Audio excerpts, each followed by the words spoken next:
Assalamualaikum warahmatullahi wabarakatuh. Sabahal khair, kaifa halukum ayyuhat tullab wa thalibat fi MTSN 1 Lebak. Anak-anakku sekalian, semoga sehat selalu dimanapun berada.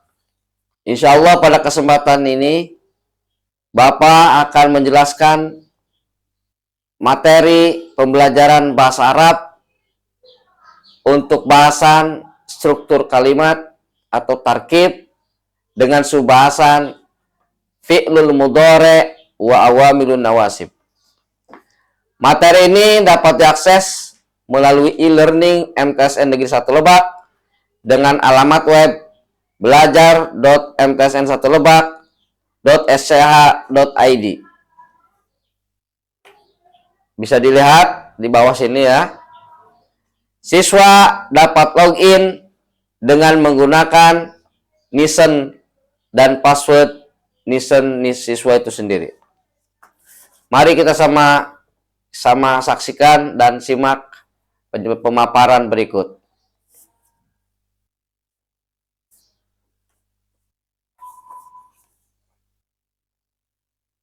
Sebelumnya, Bapak ingin menyampaikan tujuan pembelajaran dari materi fi'lul mudhari dan amil nawasib.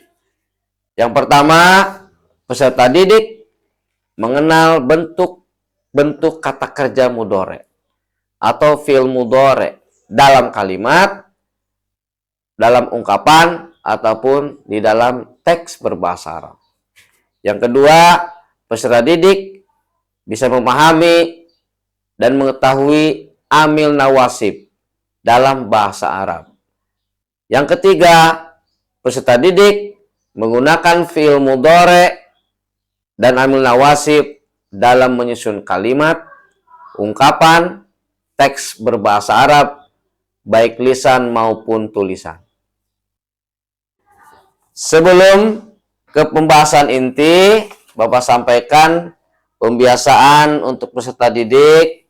Yang pertama, selalulah berdoa setiap mengawali pekerjaan atau setiap memulai pekerjaan, belajar, dan sebagainya. Yang kedua, patuh dan taat kepada orang tua dan guru. Yang ketiga, selalu menjaga kebersihan. Dan yang keempat, selalu bersemangat dalam mengikuti pembelajaran. Baik, kita memasuki materi utama, yaitu fi'il mudhari dan amil nawasib. Apa itu fi'il mudhari? Sebagian peserta didik atau siswa mungkin sudah pernah mendengar apa itu fi'il mudhari. Fi'lul mudhari adalah fi'il atau kata kerja yang menunjukkan waktu yang sedang atau yang akan dilaksanakan atau dikerjakan. Ya, diulangi, fi'il mudhari itu adalah fi'il atau kata kerja yang menunjukkan waktu yang sedang dan akan dilaksanakan. Contoh dalam bahasa Indonesia ada contoh sedang makan atau sedang tidur, akan berangkat ke sekolah, akan melanjutkan sekolah, dan lain-lain. Itu contoh fi'il mudhari dalam bahasa Indonesia.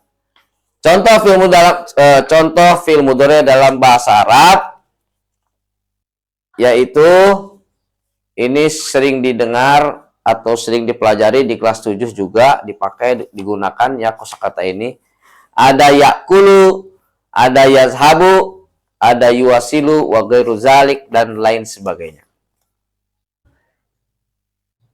Ketentuan atau kaidah untuk memahami fi'il mudhari, kita harus memahami kaidahnya terlebih dahulu ya. Umumnya fi'il mudhari diawali oleh salah satu huruf yang 4. Salah satu huruf yang 4 ya. Ada apa hurufnya?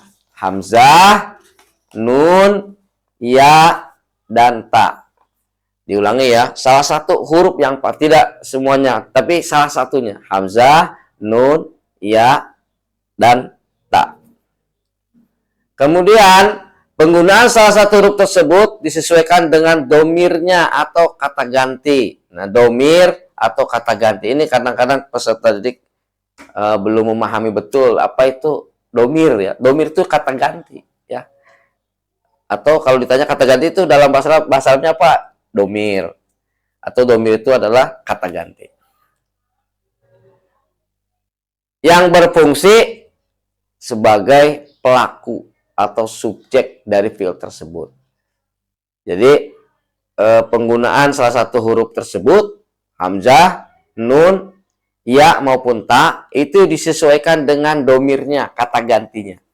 Di mana domir ini, kata ganti ini berfungsi sebagai pelaku atau sebagai subjek. Ya. Contoh di sini hamzah yang diawali huruf hamzah atau a itu untuk kata ganti ana. Nun untuk kata ganti nahnu. Ya untuk kata ganti huwa, huma, hum, hunna.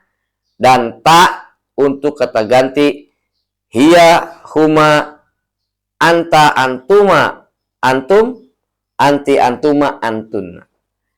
Kalau kalian pernah belajar di pengajian atau di sekolah sebelumnya, ya kita mengenal ada isim domir. Isim domir yang 14 ya, bisa dinyanyikan juga.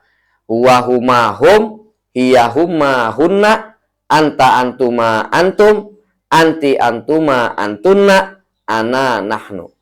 Jadi penggunaan hamzah, nun, ya, ta, fil mudhari itu disesuaikan dengan fil mudhari yang 14 ini.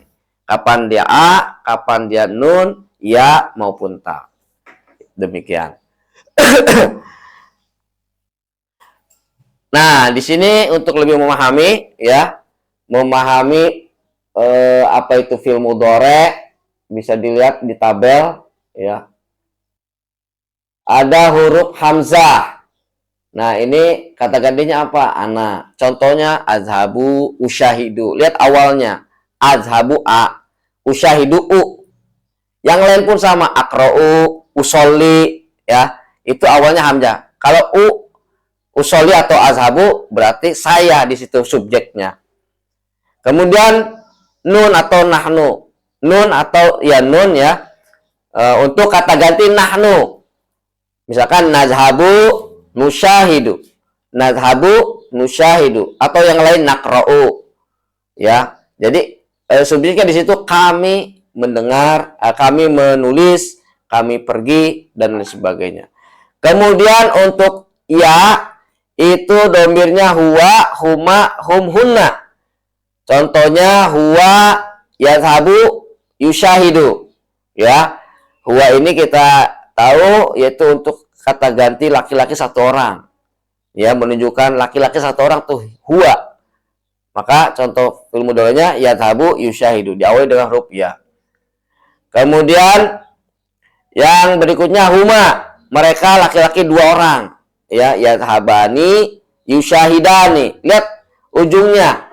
Awalnya ya, dua-duanya ya, yazhabani, kemudian yusyahidani ya juga, tapi di akhirnya itu ada alif dan nun ya, karena menunjukkan dual atau menunjukkan dua orang.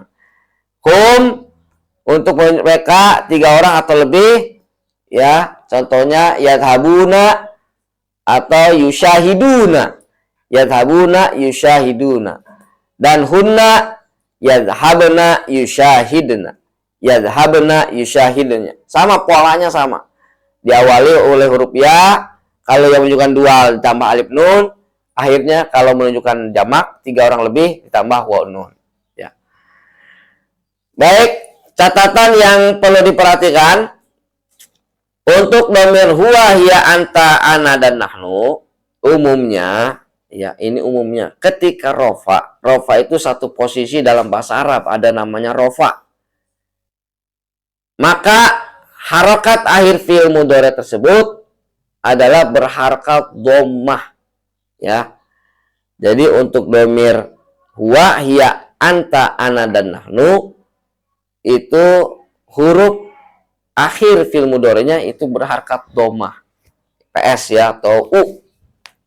Kalau kita lebih mudah mengenalnya.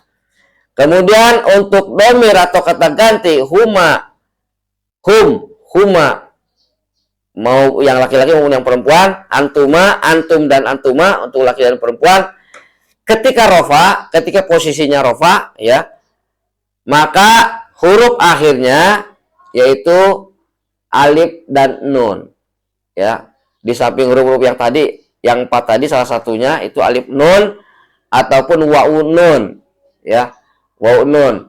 Alif nun untuk huma, antuma, wa'un nun untuk antum, hum, dan ya nun untuk anti, ya. Ya nun untuk kata ganti anti. Kalau tadi ya ana azhabu, kalau anti berarti tadhabina. Ya, ana azhabu, kalau huma yadhabani, hum yadhabuna, kalau anti tadhabina. Jadi awalnya huruf ta, kemudian di akhirnya ada huruf ya dan nun. Nah, itu ketika fi'il mudhari dalam posisinya rofa. Nah, itu. Kemudian selanjutnya kita ke materi kedua, yaitu tentang amil nawasib. Apa itu amil nawasib? Ya, bagaimana bentuk dan fungsinya? Ya, memang belajar struktur kalimat atau kaidah itu agak lumayan harus banyak berlatih lah intinya. Nah, apa itu amil nawasib? Amil nawasib adalah amil atau faktor-faktor yang merubah fi'il mudhari yang tadinya rofa menjadi nasab. Jadi merubah fi'il mudhari yang tadinya posisinya rofa menjadi nasab, ya. Dengan cara apa? Yang tadinya fi'il mudhari huruf akhirnya dhammah menjadi fathah. Yang tadinya fi'il mudhari ada alif nun atau wa nun atau ya nun dinasabkan menjadi dibuang nunnya, huruf nunnya dibuang, ya. Kenapa begitu? Ya memang dari sananya kaidahnya seperti itu, ya. Jadi ketika ada fi'il mudhari yang rofa kemudian kemasukan atau didahului oleh amil nawasib, maka itu bisa merubah harokatnya, yang tadinya dhammah menjadi fathah, kemudian yang tadinya ada nunnya dibuang nunnya, seperti itu. Nah, apa saja amil nawasib yang dipelajari di kelas 8 ini? Yang pertama ada lan. Lan artinya tidak akan, ya, berfungsi untuk menafikan fi'il mudhari. Yang kedua an, itu tidak punya arti. Ketika dalam kalimat ada kata an, nah itu tidak perlu diartikan karena ini fungsinya untuk menyisipkan, ya, antara dua kata kerja. Ketika dua kata kerja bertemu, nah disisipkan oleh an. Kemudian yang ketiga li, yang artinya untuk, berfungsi untuk sebagai tujuan dan atau alasan. Kita lanjut ke fi'il mudhari yang tadinya rofa kemudian kemasukan amil nawasib sehingga menjadi nasab. Kita lihat contohnya di sini fi'il mudhari'nya yadhabu. Ini rofa nih, rofa. Lihat. Ya awalnya dan dhammah huruf akhirnya berangkat dhammah. Nah, ketika didahului oleh an, nah itu menjadi an yadhaba. An yadhaba. Jangan yadhabu lagi, tapi an yadhaba. Dan ini sebagai fungsi menyisipkan dua kata kerja. Nah, kata kerja pertama yuridu, kata kedua yadhabu. Di tengah-tengahnya yuridu an yadhaba. Kemudian yadhabu didahului oleh lan yadhaba. Yadhabu didahului oleh li yadhaba. Berikutnya tusyahidu, tuhibbu an tusyahida. Harokatnya menjadi fathah. Tadinya dhammah kan tusyahidu, dalnya berbaris dhammah menjadi an tusyahida. Lan tusyahida, li tusyahida. Kemudian nah ini yang dhamir anti. Tadhabina. Tadhabina. Turidina an tadhabi. Tadi ketika rofa lengkap ada ya nun, ketika nasab dibuang nunnya. Jadi menjadi lan an tadhabi. Atau lan ketika lan tazhabi atau litazhabi. Kemudian untuk domir antum tazhabuna, ketika ada antazhabu. Nah, dibuang nunnya dan diganti alif ya, dalam beberapa pendapat ulama kebanyakan itu diganti alif supaya menunjukkan jamaknya ya. Tazhabuna, ada antazhabu, diganti alif. Nunnya dibuang, ganti alif. Kemudian lantazhabu dan litazhabu sama, yaitu dengan cara membuang nunnya ketika menjadi nasab. Kenapa menjadi nasab? Karena kemasukan atau didahului oleh amil nawasib. Mungkin itu ya penjelasannya. Mudah-mudahan kesimpulan dari materi yang Bapak sampaikan bahwa fi'il mudhari sebagai bentuk kata kerja dalam bahasa Arab sudah mesti akan sering digunakan dalam menulis, mengungkapkan teks berbahasa Arab sesuai konteks, atau sebagai kalimat jawaban dari pertanyaan, kata tanya limaza atau kata tanya maza. Memahami materi ini sangat penting bagi yang ingin mendalami dan lebih memahami tentang bahasa Arab, khususnya tentang fi'il mudhari dan amil nawasib. Demikian yang dapat disampaikan, semoga bermanfaat. Jangan lupa setelah menonton video ini, kerjakan post test di web belajar mt1lebak.sch.id.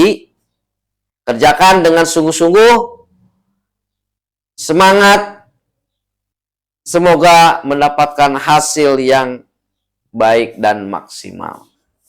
Bapak akhiri dengan membaca wassalamualaikum warahmatullahi wabarakatuh.